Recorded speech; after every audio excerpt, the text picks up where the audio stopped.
Bago i-expose, pinainom muna ng barley. Mas mabilis, no? Wala rin mamatay. 3 times faster. Kung gusto nyo makita yung istorya nito, no, nasa internet din po yan. Kung gusto nyo basahin yung buong istorya. Then, lung cancer. Siyempre, una nagkakos niyan, paninigarilyo. So, karaniwan, na alam ng mga tao sa sigarilyo, yung nicotine. Diba? Yun ang alam eh, doon takot na takot ang mga tao sa nicotine. Actually, ang nagkakos talaga ng cancer, hindi yung nicotine. Ito. Benzpyrene. Yung nicotine kasi, yung tar lang yun, no, mancha. Yung kaya naninilaw yung ngipin, di ba, yun yun. Pero nagkakos ng cancer, yung benzpyrene. Pero may mas masama pa dyan, no, na lahat tayo, sa tingin ko, nakaka-take. Ito, black shark. So, yung black shark, mga sunog na part ng inihaw. Siguro kahit prito. No, yung sa balat, no? Yung black shark, 20,000 times nagkakos ng cancer. No, 20,000 times, hindi po 2 times. Kesa sa paninigarilyo. So, kakain ka ng sunog araw-araw. Paninigarilyo na lumamatay. Sabi nga, gano'n, no? Kapag nag-experiment, isang tao paninigarilyo, isang tao kakain ng sunog araw-araw, una pa magkaka-cancer yung kumakain ng sunog. No? Hindi siguro lang cancer. Siguro colon cancer, or kung ano-ano pa mga bukol-bukol. No? So, pero malamang dyan, colon cancer ang makuha mo. Then, yung mga preservative tulad ng BHT. So, itong BHT po, butylated hydroxytoluene, isa siyang preservative na ginagamit siya talagang preservative. Kaso, later on, napatunayan nila na nakakasama sa katawan ng tao. So, pinagbawal na sa Japan, sa Australia, no? Marami pa, ibang bansa, bawal nang gumamit nito. Pero sa US, pwede pang gumamit yan. Bawal lang siyang gamitin sa pagkain ng bata. So, ibig sabihin, yung mga kinakain natin, i-import natin, ng mga dila-dila galing US, kaya minsan tignan nyo yung label. No? Dalawa na nakikita kung meron yan. Isang chewing gum, saka isang oatmeal bar. No? Hindi ko na sabihin yung pangalan, baka madimanda tayo. No, basta yun. No? Basta tignan nyo lang. No? Simula na punta ako dito sa Health Club, medyo madalas na ako tumingin dyan sa mga nutritional facts saka sa mga ingredients na mga tinitake ko. Medyo naging conscious ako. So lahat po ito, kaya pinagsama-sama, hindi naman lang cancer ang makukuha mo. Pero kaya siya pinagsama-sama dyan dahil isang enzyme lang na meron sa barley ang mag-neutralize na sa tatlong yan. Yung peroxidase. So, kaya siyang neutralize nun. Meron yan dun sa ating produkto. Then, diabetes. So, wala pong namamatay sa pagiging diabetic. Nung mamamatay tayo sa komplikasyon, no? Napakarami. Stroke, eye damage, heart attack, kidney damage. So, marami komplikasyon na pwede natin makuha. So, bukod po dun sa chlorophyll, binanggit ko kanina yung chlorophyll nag-i-improve ng blood sugar level. Meron pang dalawang content yung barley, chromium and vanadium, na tumutulong dun sa insulin. Yung insulin, pinoproduce po yan ng pancreas natin. Or yung Tagalog, lapay. Every time na kumakain tayo, magre-release ng insulin yung pancreas. Kasi dun sa mga kinain natin, meron din ako-convert sa sugar. Hindi po porket hindi matamis yung kinain mo, hindi na sugar yun. Pagka kumain ka ng kanin, tama si ma'am, carbohydrates, pag na-convert yun, na-process yung sa loob ng katawan natin, nagiging sugar yun. Kaya kahit may mga iba sabi, hindi naman ako mahilig sa matamis pero naging diabetic ako. Malakas pala kumain ng kanin. Nagiging sugar din yun. Ngayon, ang kapartner ng sugar, yung insulin.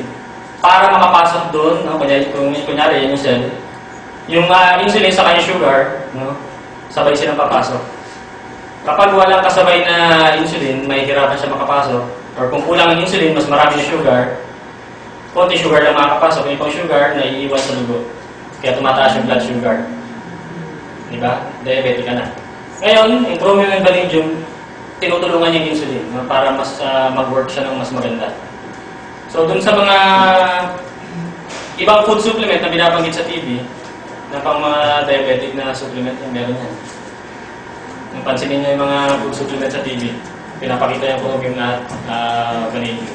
Ngayon, ito tayo sa high blood pressure. Meron po bang high blood dito? Si ma'am. Ano po pangalan niyo po, ma'am? Ma'am Josie, may maintenance po kayo? Nag-maintenance na ako kaya bali ako wala. Okay. So, ano po yung maintenance nyo dati? Basta eh. So, okay. No, si ma'am nag-maintenance. So, buti na lang, no, dahil daw sa barley, ngayon, medyo natigil na yung maintenance niya. So, bakit? Yung maintenance track po kasi, no, yung ugat natin, yung artery natin, pag bago panganak tayo, yan to itsura, no, malinis na malinis. Yung tinte, syempre, nakakakain tayo ng mga bawal, nag-build up yung fats and cholesterol, hanggang mapuno na. So, kapag napuno, parang ganito yun, ito yung bara, yung dugo natin ay hihirapan pumasok. So, kung mahihirapan siya pumasok, hindi papayagan yun. So, yung utak natin. So, uutusan niya yung puso na mag-pump ng mas malakas. So, kung magpapump ng mas malakas, malakas yung pressure, makakapasok na siya ngayon. Makakadaan na. Pero yun na po yung tinatawag na high blood pressure. So, hindi na yun yung normal na trabaho ng mga organs natin. So, ngayon, pag pumunta ka sa doktor, bibigyan ka ng maintenance. So, yung maintenance na ibibigay sa'yo, parang ganito yun. Pag uminom ka, ito yung bara, di ba? Pagka uminom ka, bubo ka yun. Ito yung normal na ugat, ganyan kalaki, lalaki yun. So, lumalaki ngayon yung butas niya. So, kung malaki ngayon yung butas, makakadaan yung dugo. Kaso, yung gamot na ininom mo, yung maintenance, 8 to 12 hours na ang bisa nyo. Kaya kung pagka, kahit tanungin nyo, no? Mga kaibigan nyo, or magulang nyo, kung araw-araw sila uminom ng maintenance, sasabihin na araw-araw. Kasi pag hindi ka uminom kinabukasan, babalik yun sa dati. No, liliit na naman, high blood ka na naman. So in short, kapag binigyan ka ng maintenance, habang buhay mo iinumin yun. Dahil hindi naman niya natatanggal yung pinaka-cause. So ano makakapagtanggal doon sa mga bara? Dito sa mga barang doon, ano makakapagtanggal dyan? Fibers. Yung fiber makukuha sa prutas saka sa gulay. So yung barley, mataas ang fiber. Dalawa yung fiber ng barley. Soluble and insoluble fiber. Soluble fiber yung maglilinis yung sa artery ng mga fats and cholesterol. Insoluble fiber naman maglilinis yung colon, sa digestive tract natin para ma-prevent naman natin yung colon cancer. Ngayon, pag nagkare-diretso yung bara, pwede kang ma-heart attack, pwede kang ma-stroke. So ngayon, pagka nangyari sa iyo yun, nadadamage yung puso mo. Kasi, napigilan yung dugo. No? Yung dugo, dun sumasama yung oxygen. So pag nawalan ng oxygen yung puso, sisira yung heart tissue. Ngayon, dahil maraming antioxidants yung barley, tulad ng SOD or superoxide dismutase, kaya niya matulungan, no?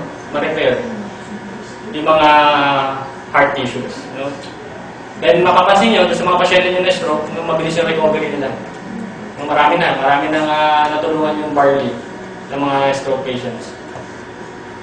So bukod po dun sa, meron tayong BFAD approval. Nandito lang sa bote. BFAD number FR64136. So, registered po tayo sa BFAD. Ngayon, bukod sa BFAD approval, meron ding memo na nilabas yung US Food and Drug Administration. So sabi doon sa memo, noong 2005, nung nag-start ako dito, noong 2006, ang ginagamit namin memo 2005. Ang sabi doon sa memo, kapag gagamit daw ng barley products yung mga tao, baka lang, mabawasan yung risk na magkaroon ng coronary heart disease yung mga tao. Baka lang. Pero after 1 year na kanilang study, no, ito, May 19, 2006, naglabas ng panibagong memo. Sabi doon, FDA finalizes health claim associated consumption of barley products with reduction of risk of coronary heart disease. So, finalize na nila. Basta gagamit yung tao ng barley product, ibig sabihin, hindi lang barley ng health well.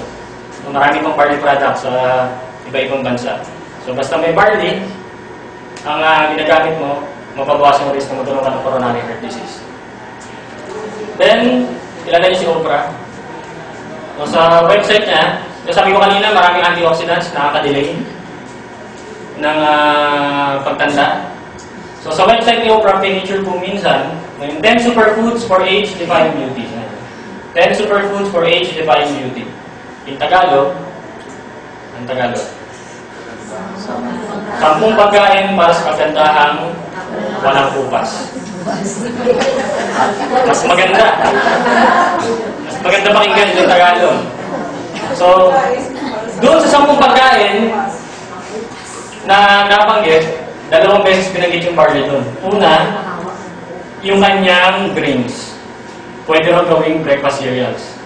Then sa green foods like wheat and barley grasses. So simula sa damo pa lang ng barley hanggang sa pinaka-grains niya, nakaka-delay ng pagtanda ng tao. Sabi nga dito, 10 years younger ang pwede mong ibata, no? Yung itsura.